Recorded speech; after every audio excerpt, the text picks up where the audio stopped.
Audio.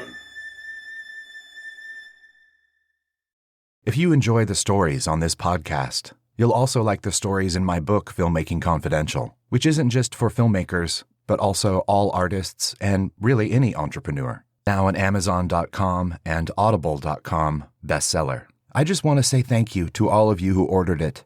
If you haven't yet picked it up, it's available wherever books are sold in most countries around the world. To find out more, check out filmmakingconfidential.com and stevebalderson.com.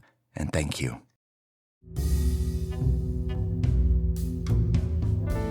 I'm Steve Balderson, and you're listening to the Filmmaking Confidential podcast.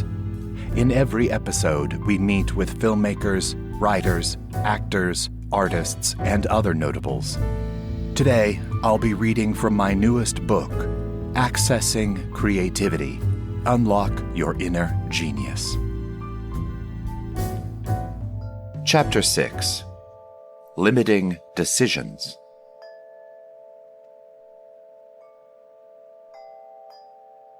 Limiting decisions are those choices we've made, often without full awareness, that end up defining the borders of our experiences and aspirations. They are subtle, yet profound, guiding us along paths that might not truly align with our deepest potential. Limiting decisions often stem from a deep-seated fear or uncertainty. They are the leftover scraps of being hurt, the whispers of outdated social standards, or the shadows of old failures. These decisions might initially appear as safe havens, protecting us from potential risks or pains. But over time, they transform into constrictive chains that hold us back. These choices are often manifested in the voices inside our heads that tell us, "I can't," or "I shouldn't," especially when opportunities to stretch beyond our comfort zones arise. Think about the times you've faced a chance to step up, perhaps a moment to lead a project, to share an innovative idea, or to begin a new career path. Limiting decisions act like silent alarms that trigger our retreat instead of advancement. For example, imagine you come across an opportunity for a dream job that excites you but also intimidates you. A limiting decision might be to not even apply, driven by the belief that you are not skilled or experienced enough. Or perhaps during meetings, you hold back your ideas, fearing they might be dismissed or ridiculed. Each time you make these choices, you reinforce the walls of your own limitations. The real danger of limiting decisions is in their cumulative effect. They influence our daily choices in a very sneaky, unconscious way, leading us to live a life that is less than what we are capable of achieving. Each decision might seem minor at the moment, but together they weave a network of restriction. Now, imagine freeing yourself from these limiting decisions. Picture a life where each choice is made from a place of possibility rather than fear and doubt. This shift requires a deep reevaluation of our beliefs and the courage to confront and transform those decisions that have held us back. Just like limiting beliefs, limiting decisions must be challenged. Ask yourself, what's the worst that could happen if I step beyond this fear? What new opportunities might unfold if I choose differently? Taking small steps is a gradual expanding of the boundaries of what feels safe. By transforming our limiting decisions, we don't just change our actions, we change the trajectory of our lives. We open up to a broader spectrum of possibilities and experiences, forming a life that is rich and full. Exploring all this lets us find the roots and the mechanisms by which limiting decisions influence our lives. Human beings are creatures of habit. We naturally gravitate toward the known and the secure. This tendency, while protective, can also be restrictive. Limiting decisions often arise from a deep-seated desire to avoid discomfort, to stay within the warm embrace of familiarity. Yet in this safety, there is a trade-off, an unseen cost of missed adventures and unexplored potential. Think about the artist who chooses not to exhibit their work for fear of criticism, or the writer who never submits their manuscript, dreading rejection. These are not just choices made in passing. They are decisions steeped in the fear of stepping beyond what is comfortable. Each decision to not act, to not risk, reinforces a self-image that is constrained and cautious. It's important we all break free from this cycle. As we reevaluate our limiting decisions, let's embrace a mindset of curiosity and courage. Let each decision be a conscious choice to explore, to expand, and to express the fullest extent of our capabilities. Imagine a life where each choice reflects freedom and discovery. This is the path to transcending our limitations and unlocking the rich potential that awaits us.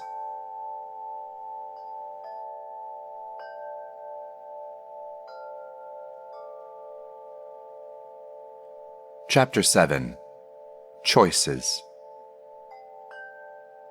Humans are funny creatures. We often get trapped by ourselves, thinking that once we've made a choice, we're stuck with it forever. But the truth is, we always have the power to make a new choice. Life isn't a one-way street with no U-turns. It's a complex network of paths, and at any point, we can pick a different route. The reality is far more liberating. We have the incredible ability to change our minds, to reassess our paths, and to make new choices. Connie Ray Andreas, creator and best-selling author of Core Transformation, has a fantastic meditation I listen to regularly, wherein she discusses the freedom to choose again. Understanding that we are not bound by our past choices is the first step toward embracing this freedom. Each decision we make provides us with valuable information. If a choice doesn't lead to the desired outcome, it's not a failure, it's feedback. It tells us what doesn't work, so we can try something different. Feeling dissatisfied with the outcome of a decision is not a sign of failure, but a signal that it's time to make a new choice. Dissatisfaction pushes us to seek better options and to refine our decisions. Life is ever-changing, and what might have been a good choice yesterday may not be the best choice today. Our needs, desires, and circumstances evolve, and so will our decisions. It's funny how seriously we take our decisions, often agonizing over them as if they are irreversible. Imagine how much lighter life would feel if we approached decisions with a sense of humor and flexibility. The next time you catch yourself feeling trapped by a past decision, laugh at the absurdity of thinking you're stuck. Remember that you have the power to choose again, and again, and again. View each decision as a step in an ongoing journey, not a final destination. Remind yourself that it's okay to change direction if needed. Be kind to yourself when a decision doesn't work out. Instead of dwelling on what went wrong, focus on what you've learned and how you can use that knowledge to make a better choice next time. Keep an open mind about the choices you have available to you. Sometimes, the best options are the ones you hadn't initially considered. If making a big decision feels overwhelming, start with small adjustments. Gradually shifting your path can make the process less daunting and more manageable. Imagine standing at the bottom of a long staircase. Refrain from glancing up at the top for too long, or trying to count all the steps. Just focus on the first few steps and take the first step. Then focus on the next few steps as you climb. Then the next few. Soon enough, you'll reach the top. The process will be different for everybody. Imagine a scenario where a person has always chosen to work in highly structured corporate environments because they believed it guaranteed security and success. However, over time, they discover a passion for art and a strong desire to create it that feels stifled in their current job. Recognizing this conflict, they have the power to pivot, perhaps transitioning to a role that blends creative marketing with their business acumen, or even starting a side project that allows them to explore their artistic side. This decision to step outside their conventional path demonstrates the freedom to redefine your career trajectory at any stage in life. Adopting this mindset, seeing each decision as flexible and revisable, permeates life with a sense of freedom. It underscores the trust that we are always capable of change and that our choices are mere steps in the continuous journey. This approach doesn't just liberate us, it empowers us to live dynamically, making decisions that reflect our current values and aspirations. Whenever you encounter areas where your growth feels stifled, where satisfaction seems just beyond your grasp, notice any limiting decisions. Where do you feel confined, and what decisions led you here? Transform these old scripts that dictate what you can't do into affirmations of what you can do. Reframe the thought, I can't, into, I can learn to. Or, I'm not capable, into, I am capable with practice. This isn't just about optimism, it's about reconstructing your reality with intention. Remember, every choice you make gives you the opportunity to paint a path that is richer, fuller, and more aligned with your deepest desires.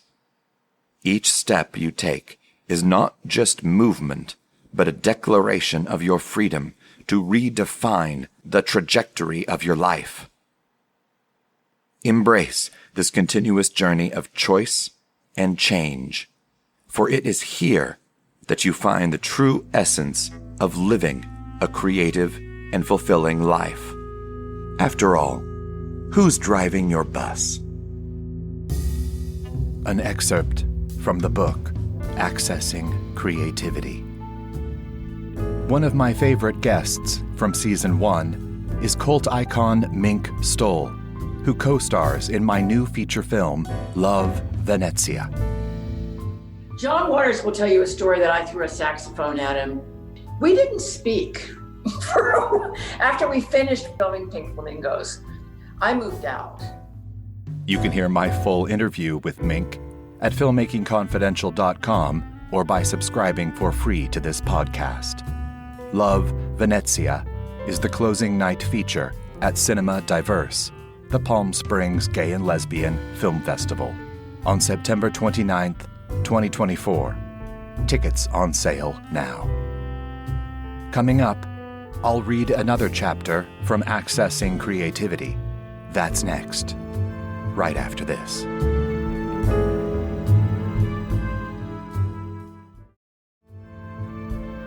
I'm Steve Balderson, and this is the Filmmaking Confidential podcast. I'm back, with a special bonus episode reading from my new book, Accessing Creativity. Unlock Your Inner Genius. Chapter 8. No Problem. Did you know that there's no such thing as a problem? It's true. The only thing that exists is our reaction to a situation. One morning, I walked into my office and discovered that I'd lost my hard drive. It was dead. I hadn't backed up my files. I lost entire screenplays, the original storyboards for my film Firecracker, correspondence with Debbie Harry, Blondie, movie star Dennis Hopper, among countless images and ideas that I'd never see again.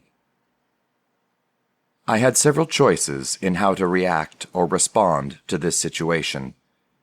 I could cry and scream, wail and throw my arms in the air, be mean to people all day long, throw my computer across the room and shatter it into bits. All that kind of behavior would lead to feeling worse than I already had and would raise my blood pressure at the same time. That kind of reaction sounded exhausting to me. None of that behavior would bring my hard drive back from the dead. It wouldn't change anything. The hard drive was gone. The only thing I could do was figure out how to proceed, salvaging what I could from memory. I vowed to set aside some time once a week to back up all my files so I had duplicates stored on an external hard drive. Moments like that are challenging, difficult, and often unpleasant. But they are simply situations where a solution can be found if necessary. There is no problem. Problems are a construct. Situations some people might find challenging, other people might move through with ease. By reframing these moments, we shift our focus from the problem to the solution, uncovering new paths and opportunities we might have missed. Have you ever found yourself in a challenging situation that you labeled as a problem? Now that you know there's no such thing as a problem, how would you reframe it today? The situation changes when we reframe the idea that nothing is a problem, allowing our minds to focus on what we can do in response to the situation. This shift in perspective is powerful. It transforms obstacles into opportunities and frustrations into fertile ground for innovation. Imagine you're a director on a film set. You've spent months designing and orchestrating a Hitchcockian masterpiece of a climax scene set in a big red barn located in a cornfield. It's meticulous and will surely win you an Oscar. You're mindful to be well rested the night before shooting begins on this sequence. You eat a nutritious breakfast and are excited, even thrilled to get to the set. And when you arrive on set that morning, you learn that the barn burned down last night. The only thing remaining is a pile of burning embers. Screaming at people, pulling your hair out, and freaking out won't bring the barn back. If you're a studio director with endless resources, perhaps the barn can be rebuilt while you immediately shift into shooting any scenes that don't take place in the barn. If you don't have the time or money, which is likely the case no matter what size budget you're working with, you'll have to adapt. Whatever was planned to film in the barn can be filmed in the field or somewhere else. Wasting energy on worry and anger about the barn will divert your attention away from what you can do, either in the meantime or as a permanent solution. Embrace the idea that problems are merely situations waiting for a response. This shift in mindset opens up possibilities and allows you to navigate challenges with grace and creativity. It's in these moments of adaptation and response that true creativity flourishes. By focusing on solutions and maintaining a flexible approach, you turn potential setbacks into opportunities for innovation. Remember, it isn't the situation itself, but how you choose to respond that defines your path forward. This realization empowers you to live resourcefully, dissolving barriers of fear and resistance, and replacing them with a sense of possibility and wonder. Imagine, then, the clarity and peace that comes from recognizing that problems do not inherently exist. The only reality is the present moment and your interaction with it. This perspective aligns with ancient wisdom, emphasizing that life is a series of moments to be experienced, not hurdles to be overcome. When faced with unexpected challenges, ask yourself, what is this situation teaching me? What other ways of reacting are available for me to explore? This investigation invites a shift from resistance to acceptance, allowing creativity to flow naturally. Instead of viewing the burned barn as a catastrophe, see it as an invitation to innovate, to reimagine the scene in a way you hadn't considered before. This shift in perception is not just a mental exercise, but a profound practice that transforms your entire approach to life. It encourages you to live in harmony with the ebb and flow of existence, understanding that every situation carries within it the seeds of opportunity.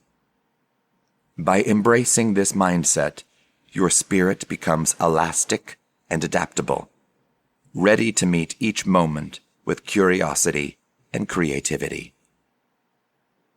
There are no problems, only solutions. This is true creativity, letting us see beyond the immediate and apparent into the vast potential of every moment.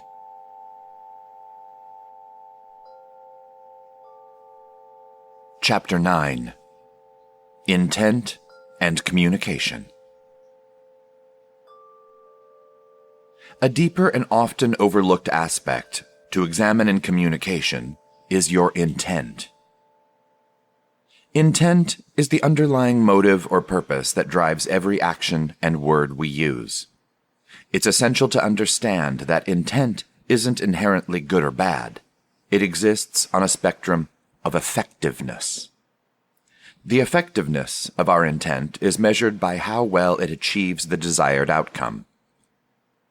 For instance, if the intent behind creating a comedy is to elicit laughter from the audience, and the result is a silent theater, it indicates a disconnect between intent and execution.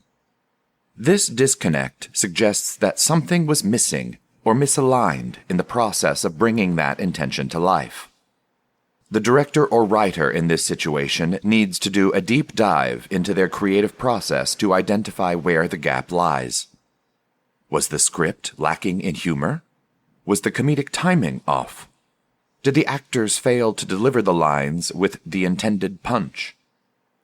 Each of these factors can contribute to the ineffectiveness of the intent. The goal is to bridge the gap between intention and perception, ensuring that what was meant to be communicated resonates as intended. If I were that director or writer, this would be a crucial learning moment. I would do a detailed analysis to understand why my approach didn't work. This process involves not just introspection, but also seeking feedback from diverse perspectives. By doing so, I can uncover which choices might have been more effective in achieving the goal of causing laughter. It could mean rewriting scenes, rethinking character development, or even altering the delivery style. Understanding intent in this comprehensive manner helps refine and improve the communicative process, ensuring that future efforts are more aligned with the desired outcomes. When I was in film school at CalArts, I was in a drawing class where we were presented with an assignment to create something horrific. In visions of classic horror, students dove into creating scenes dripping with blood, filled with expressions of fear and disgust. Their drawings showcased grotesque figures, eerie atmospheres, and all the visceral elements that typically define the horror genre. These depictions aimed to elicit a direct, gut-wrenching reaction from anyone who viewed them, adhering to what most people traditionally agree upon as horrific. When it was time for us to present our work, each student unveiled their drawings one after another. Each piece was more gross and insane than the last. Bloodied faces, shadowy figures lurking in the dark, scenes of carnage and despair. Yet, one student's project stood out for its sheer simplicity and unexpectedness. This student presented an image that seemed completely out of place. It was a vase of daisies. Tall, pristine, and crisp white daisies, standing elegantly in a vase. The scene was bathed in soft golden light, casting a peaceful glow over the flowers. The teacher, adhering to a rigid interpretation of the assignment's criteria, chastised the student for failing to produce something conventionally horrific. The critique was sharp and dismissive, emphasizing what the teacher perceived as a fundamental misunderstanding of the task. However, I wondered, could this vase of daisies, in all its simplicity, represent the most accurate and personal depiction of horror for the artist? The atmosphere in the room grew tense as the student, standing at the front, looked visibly shaken by the teacher's harshness. Breaking the silence, the student began to speak, their voice quiet and emotional. They revealed to the class a deeply personal and traumatic experience. As a teenager, they had been brutally attacked and sexually assaulted. During this horrific event, the only thing within their field of vision was a vase of daisies, similar to the one they had depicted in their artwork. This revelation cast the seemingly innocent image in a haunting new light. The daisies, which had appeared ordinary to the rest of us, were, for the student, a powerful and disturbing symbol of their trauma. The room was silent, each of us processing the gravity of the student's confession. The teacher, now moved by the depth of the student's experience, offered words of consolation and commended the bravery it took to confront such a painful memory in front of us. Despite this, the teacher maintained that the work did not fulfill the assignment's requirements. He said the artwork was still considered a failure. A failure? This conclusion seemed profoundly unjust, given the emotional weight and personal significance behind the piece. Naturally, the rest of us in the class could not remain silent. We spoke up in defense of the student, voicing our disagreement with the teacher's assessment. We argued that the context and the story behind the artwork transformed its meaning entirely. The daisies were no longer just a vase of pretty flowers. They were a powerful symbol of personal horror and resilience. How could such a deeply expressive and courageous piece be labeled a failure? The teacher listened patiently to our protests before offering a perspective that was both enlightening and challenging. "Think about it from the point of view of the viewer," the teacher said. "What does the viewer see? It doesn't matter what the maker is thinking if he or she doesn't communicate that to the audience." This statement forced us to reconsider our stance. The teacher was right in a crucial way. None of us had perceived the daisies as horrific until we knew the full story behind them. The impact of the artwork depended on the viewer's understanding, and without that context, the message was lost. This moment highlighted a fundamental truth about communication and art. The creator's intent must be effectively conveyed to the audience to achieve its desired impact. The teacher's critique was not dismissing the personal significance of the student's work, but emphasizing the importance of clear and effective communication. It was a reminder that the success of any artistic endeavor lies not only in its creation, but also in its ability to resonate with and be understood by its audience. This whole lesson was a powerful reminder that art is a dialogue between the creator and the viewer. The effectiveness of this conversation depends on the clarity with which the creator's intent is expressed. There are a multitude of ways the artist in question could have communicated their intent more clearly. Even while maintaining the sunshine and pretty daisies, subtle yet significant changes could have made a profound impact. For instance, the artist might have added a small crack in the vase, with a faint trickle of blood seeping out. This single detail would immediately introduce an element of unease and hint at something deeper and more disturbing beneath the surface. Alternatively, the artist could have painted a shadowy figure in the background, partially obscured but discernible upon closer inspection. This hidden element would create a sense of discovery for the viewer, gradually revealing the horror that lurks behind the seemingly tranquil scene. There are countless creative ways to convey horror while preserving the original intent. In this particular case, the artwork ultimately fell short of its potential. Despite the student's deeply personal and significant intent, the failure to communicate this effectively rendered the piece a disappointment in the context of the assignment. This experience taught me an invaluable lesson about the importance of perspective. It underscored the necessity of seeing things from another person's point of view. As a filmmaker, I constantly think about how a scene feels from various angles and how different audiences might respond to different elements. This skill, honed through experiences like this, has greatly enhanced my ability to connect with viewers on a deeper level. Here's the crucial takeaway. The meaning of communication lies not in what you say, do, or show, but in what the other person feels, sees, or hears. This principle holds true in art, in film, and in life. Understanding this concept is like uncovering a top-secret document or finding a hidden treasure. This is why the introduction to this book is so essential. Every person is different. Actors, clients, designers, friends, neighbors. Each person takes in words, sights, and feelings in different ways. If you can learn how to go outside of yourself, imagine the other person's perspective of what you're saying or what you're showing them, it will change the way you communicate. It dissolves stress, misunderstandings, and evaporates conflict. And it'll make you and those around you a lot happier.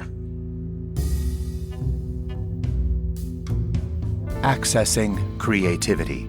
Unlock Your Inner Genius is available on Audible, in paperback, and ebook, wherever books are sold.